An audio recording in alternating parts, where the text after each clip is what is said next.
Hi everybody and welcome back to my YouTube channel. If you're new here, my name is Juliette Robelo and I'm a realtor and investor here in Orange County, California.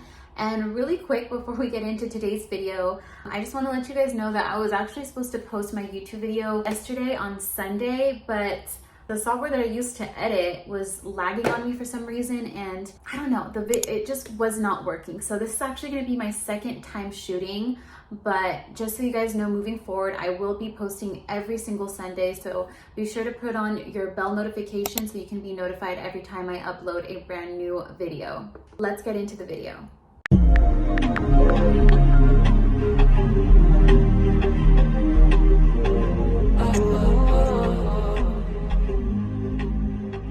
So the purpose of my videos is to walk you through how I'm thinking about the stock market and current market conditions. I don't tell you what to do, I just share what I'm doing, and you can decide if that logic makes sense and if it's something that you would like to incorporate into your trading strategy. I'm not a financial advisor, I'm just sharing my experience and what I'm up to. Okay, now that we've gotten all of that out of the way, let's talk about the 3 things that we're going to be covering in today's video. 1, a quick recap of last week because yes, things played out exactly as we anticipated. Tesla struggled, BYD surpassed Tesla revenues, making it the #1 EV company in the world, and the SPY continues to fall. Yes, we anticipated this, and if you don't believe me, you can check out my last 2 videos. 2, we'll be going over my plays of the week, including a few key events to watch. And 3, some long-term stock picks that I think are flying under the radar right now. One of them is Rheinmetall. The second one is going to be a REIT stock for those of you that want to invest in real estate during these uncertain conditions. Okay, so let's start with our recap of last week. So last week I talked about the SPY taking a dip, and that's exactly what happened. So over the past month, SPY has fallen from $594.18 to $555.66 as of this past Friday. So really significant drop. From last week's report, we know that 1, consumer sentiment is down, 2, the PCE index report showed weakness, and 3, initial jobless claims are up. Across the board, sentiment is soft and people are spending less. Companies are picking up on that, and we're seeing it in their forward guidance. And that forward guidance is what's giving companies a hard time. I watched this happen last week during an earnings call, which I'm trying to get into the habit of listening to. So for example, last week I was actually thinking about putting some options down on Chewy, the pet company, because why not? You know, people love their pets. And as expected, they had a really good earnings. They beat revenue, they beat earnings, and yet the stock slipped down. So even when the earnings are strong, stocks are falling. How come? Because people are just feeling uncertain. But the good news about Chewy falling, despite good earnings, is that they just made it cheaper for me to buy. So I definitely intend to pick up some Chewy stocks this week because I know from their earnings that they are making money, and it's just a matter of time before the stock picks up again. And just to drive this point home even further about the market not acting as expected, CoreWeave is a company that just had its IPO on Friday. CoreWeave is a NVIDIA-backed company. They're right in the middle of the AI narrative. And yet the IPO opened on Friday afternoon at $40 a share, and guess what? They ended the day at $40. So that's really flat and very rare, and it's very telling. Even the hype names are not working right now. We're also seeing lower trading volume right now, which suggests that money is quietly rotating in and out of the American stock market, if not parking in safer investments like bonds. It's estimated that the market has lost over $5 trillion. Also, volume has decreased significantly. Some sources state S&P volume down by almost 25%. As for Tesla, this one is getting more complicated. In case you didn't notice, there was actually a Tesla takedown and a global day of action this weekend. In addition to the recall of the Tesla trucks, vandalisms of Teslas, the falling Tesla numbers, people are protesting against him and his cars. And yet Tesla remains complicated if not for its polarizing effects. Tesla has some extremely loyal investors, so every time the stock pulls back, they show up to fight it higher. Still, it hasn't been enough to hold the line. Bears have been active, and the result is a very sloppy, very emotional chart. Okay, so now let's get into my strategy for the week ahead. So looking ahead, my bias is still bearish on SPY. And yes, I'm still holding my puts to the end of April, but the market is shaping up for me to possibly take profits this week. Because when you actually look at the data, it's all pointing in the same direction. I bought put option contracts with a strike price of $557.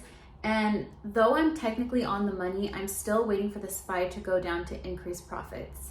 And we also have a big day coming up, April 2nd.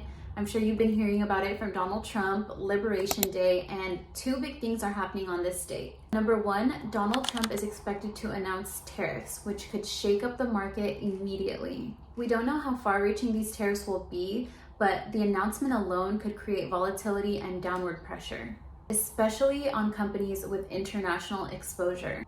Two, we will be getting the Tesla delivery numbers. That combination, Tesla and tariffs around the same time, could create noise across the broader market. So I will be watching closely. Tesla is expected to miss their delivery numbers by approximately 16%.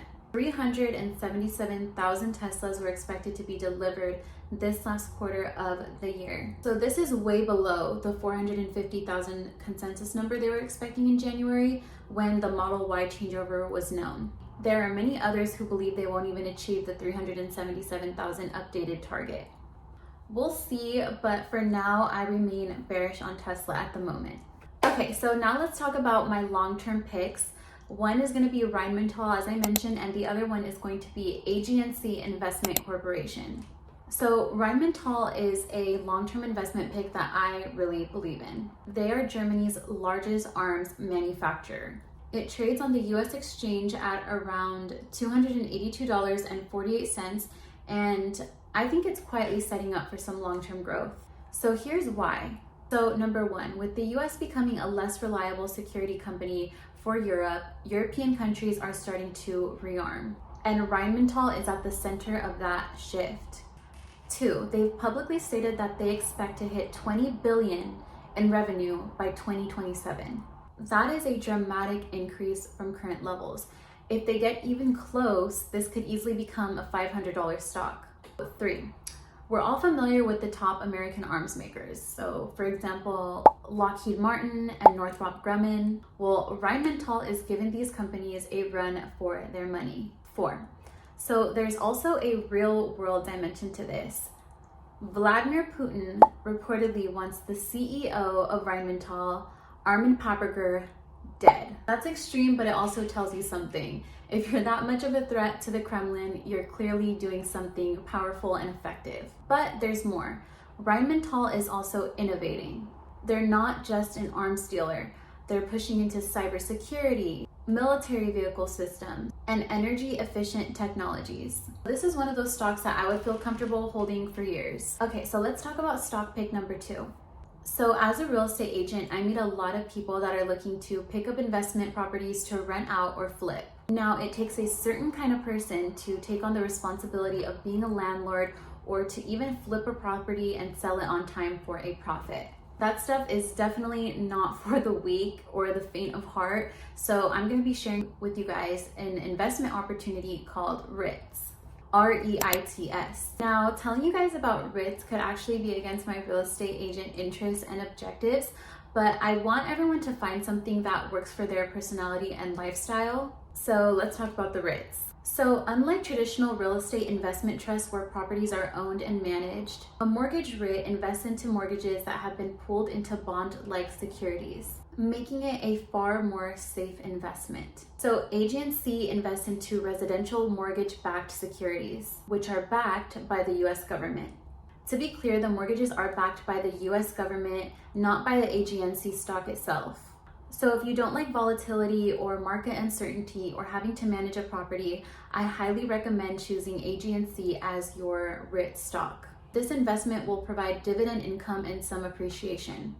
Growth potential is lower because they're required to distribute a large portion of income as dividends. They are, however, less volatile and less consistent, especially during these times. So if it sounds like your speed, I would highly recommend AGNC. It's cheap, closed at $9.52 on Friday. And in 52 weeks, the stock has ranged from $8.92 to $10.85. And most importantly, the dividend yield is 15.13% annually. It also pays dividends monthly, unlike other stocks that pay quarterly. Okay, so to wrap it all up, the SPY is continuing to slide just as we anticipated. Tesla remains a battleground stock, unpredictable, emotional, and risky. And Rheinmetall and AGNC are long-term stock picks that I'm focused on right now. So if you enjoyed this breakdown, please be sure to comment, like, and subscribe, and turn on your bell notification so you get notified every time that I upload a brand new video. And let me know your thoughts in the comments below on the SPY and Tesla and Rheinmetall and AGNC. I love hearing from you guys, and I will be sure to respond to you guys in the comments. We'll see you in the next one on Sunday. Bye.